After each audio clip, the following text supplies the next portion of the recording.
All right, let's dive into a really interesting one today. Molina Healthcare, or MOH if you're watching the ticker. Now, this is a company that on paper looks like a giant, but when you start digging into the financials, well, that's where the story gets really complicated. So we're going to peel back all the layers and figure out what is actually going on with this company. So this is really the heart of the puzzle. You're looking at a stock that has just taken a nosedive. And well, it's confusing, right? Because this isn't some small startup. We're talking about a company pulling in over $40 billion in revenue. So you have to ask yourself, how does a company that massive have a stock price that's getting hammered like this? That's the big question we're trying to answer. Okay, so before we can really make sense of the numbers, we got to understand the business itself. What does Molina actually do?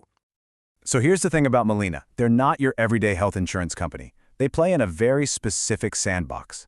Their whole world revolves around government-sponsored healthcare. Think Medicaid and Medicare. So their customers are low-income families and individuals, which means their success is tied like hand in glove to government policies and funding. That's absolutely crucial to remember.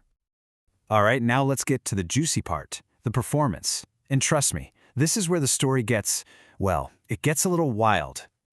I mean, just look at this. If you only saw this one chart, you'd be thinking, wow, this company is on fire. The revenue growth is it's a beautiful upward climb. We're talking consistent, strong growth, year after year, marching right up towards that $40 billion mark. It looks like they're absolutely crushing it, right?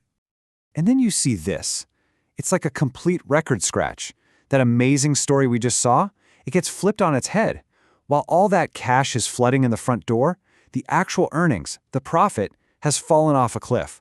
We're talking a drop of more than 73%.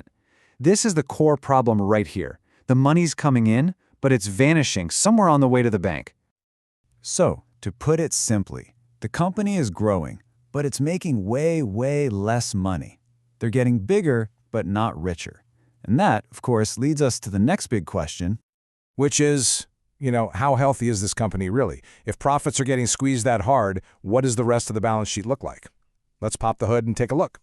And yep, here's the proof. These are the numbers that tell you how good a company is at turning $1 of sales into actual profit. And look, they're all flashing red. Gross margin, operating margin, net profit margin, they're all getting thinner and thinner. Basically, it costs them more and more to make every dollar. And that's a huge problem. And when we look at the balance sheet, it's kind of the same story. Sure, the company's assets are growing, which you'd expect, but their liabilities and, more importantly, their total debt are growing right alongside them, maybe even a little faster. That is not what you want to see.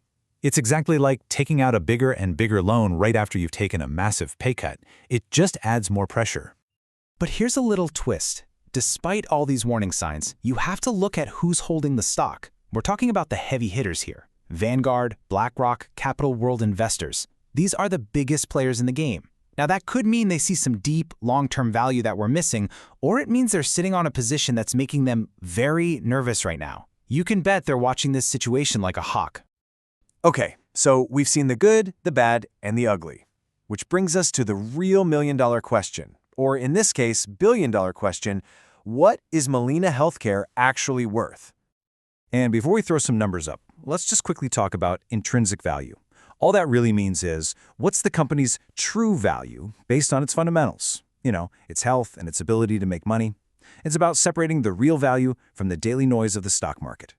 So, when you run the models, this is what you get. The most likely scenario, the base case, suggests the stock should be worth around $409 a share. And even in the worst case, pessimistic scenario, the number is still over $330. So remember those numbers, 400 and 330. Because this is what the stock is actually trading for right now. Yeah, the gap there is it's absolutely massive. And that huge disconnect right there, that's the whole story. It really only means one of two things. Either the models are right and this stock is one of the most undervalued plays out there, a massive opportunity. Or the market knows something the models don't. It's seeing some huge risk on the horizon that justifies that low price. So, which one is it?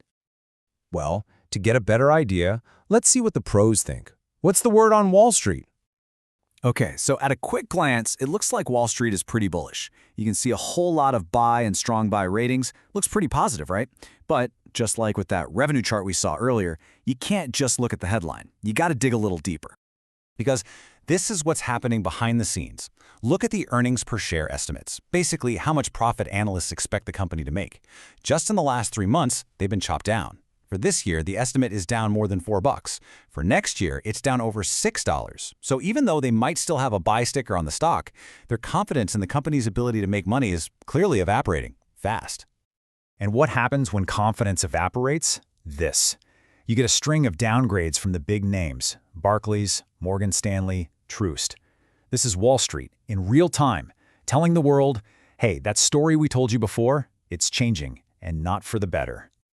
So we come full circle, right back to that initial puzzle. You've got this one story, a company with incredible revenue growth and a stock that by some metrics looks dirt cheap.